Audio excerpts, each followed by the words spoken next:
Hello guys, कैसे हो आप सब लोग। उम्मीद करता हूं कि आप लोग अच्छे से होंगे।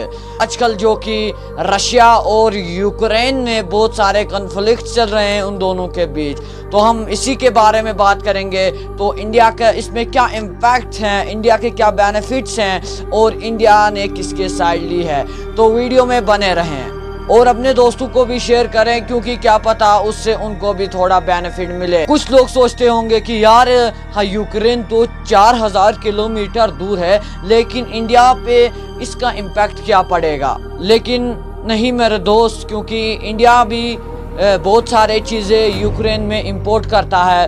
तो 22 जनवरी 2022 को यूनाइटेड स्टेट्स सिक्योरिटी काउंसिल ने वोटिंग की और वहाँ पे इंडिया एब्स्टेन रहा, मतलब कि इंडिया ने न्यूट्रल रहा। क्योंकि इंडिया अगर यूक्रेन को वोट देता तो रशिया भी हमारे लिए बहुत सारी चीज़ें ट्रांसपोर्ट करता है, हम भी वहाँ से बहुत सारी चीज़ें इंपोर्ट करते हैं। तो रशिया से हमारे 86% जो वेपन्स होते हैं वो हमारे रशिया से ही आते हैं। और दूसरी साइड है यूरोप एंड रशिया। कुछ ही टाइम में रिलेशनशिप हमारे अच्छे हुए हैं। और अगर हम रशिया की तरफ जाएं तो एक दूसरी साइड है हमारा चाइना। आपको भी पता होगा कि चाइना कितना पावरफुल कंट्री है और चाइना भी हमारे लिए बहुत सारे प्लान्स बना रहा है। अगर हम रशिया की तरफ जाएंगे तो चाइना हमारी तरफ कोई नहीं होगा, यूएसए नाराज हो जाएगा, तो चाइना भी हमें तबाह कर सकता है। तो इसीलिए हम रशिया और कोर्ट के through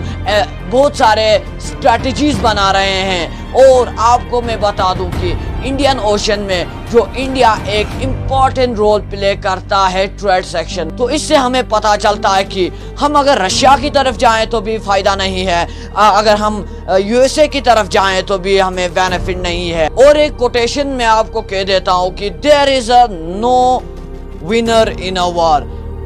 The war is not good for a common man. एक कॉमन मैन के लिए वॉर अच्छा रोल प्ले नहीं। मैं आपको बता दूं कि जो रशिया है वो third largest crude oil producer है वर्ल्ड की, और जो यूरोप 1/3 ऑफ ऑयल जो रशिया से ही लेती है। लेकिन यूएसए ने इस पर सेक्शन लगाया है कि आप नहीं ला सकते रशिया से। तो आपको भी इससे पता चलता है कि कितने प्रॉब्लम्स हम फेस कर रहे हैं इस वॉर से। तो कमेंट में ज़रूर बताइए कि ये वॉर होना चाहिए कि, और इससे हमारे इंडिया पे भी इम्पैक्ट पड़ सकता है। क्योंकि अगर ऑयल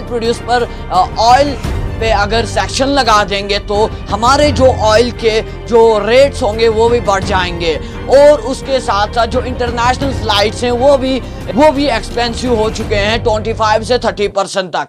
अब आप पूछते होंगे कि यार इससे ऑयल बढ़ने से हमें क्या होगा।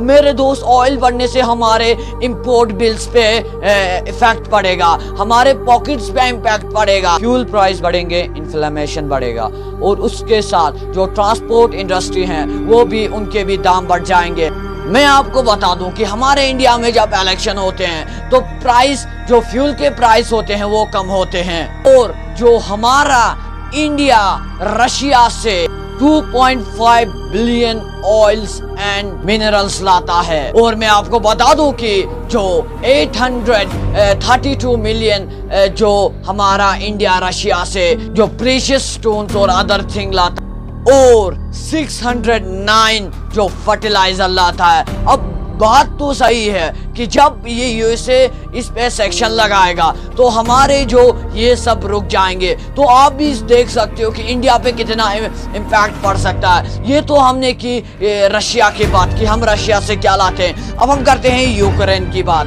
और यूक्रेन जो हमारे इंडिया से पैरा मेडिकल मेडिसिन्स जो इंपोर्ट करता है। और मैं आपको बता दूं हमारे इंडिया के स्टूडेंट्स 18,000 स्टूडेंट्स हमारा यूक्रेन में हैं जो इंजीनियरिंग और मेडिकल की ट्रेनिंग्स ले रहे हैं। और मैं आपको बता दूं कि हमारे इंडिया के जो बड़े बड़े डॉक्टर्स हैं बहुत सारे, उनके भी कंपनीज हैं, ऑफिसेस हैं, और जब वॉर हो जाएगा तो वो भी बंद हो जाएंगे। जो यूक्रेन और रशिया है वो एक ह्यूज प्रोड्यूसर हैं ग्रेन के। मैं गाइस आपको बता दूं कि जो 70% ऑफ ऑयल सनफ्लावर ऑयल होता है वो यूक्रेन से ही आता है। अगर आफ्टर कॉन्फ्लिक्ट ये सब नहीं होंगे तो पूरा देश बिखर जाएगा, इससे आपको लगता हो। इन लास्ट कंक्लूजन में ये पता चलता है कि ये सब रशिया इतना फाइनेंशियली फ्री नहीं है कि वो एक वॉर एफोर्ड कर सके, लेकिन उसके साथ चाइना है। और चाइना इतना अक्लमंद है कि वो अभी सोच रहा है कि मैं यूएसए और रशिया को फ्यूजी रख के, वो रशिया को चाइना वेपन की तरह इस्तेमाल कर रहा है, मैं रशिया और चाइना को फ्यूजी करके मैं 21st सेंचुरी में सुपर पावर बनूंगा। तो इससे आपको पता चलता है कि कुछ लोग सोचते हैं कि थर्ड वर्ल्ड वॉर होगा। क्लियर वर्ल्ड में अगर थर्ड वर्ल्ड वॉर हो गया तो मतलब कि ये अर्थ ही खत्म होने का जैसा है। तो अगर ये वीडियो आपको पसंद आया, अगर आपको कुछ सीखने को मिला, तो वीडियो को चैनल को सब्सक्राइब कर, क्योंकि मुझे ये बड़े कॉम्प्लेक्स जो मसले होते हैं इनको सिंपल वर्ड में समझाने से मुझे फर्क पड़ता है। तो bye bye, see you again.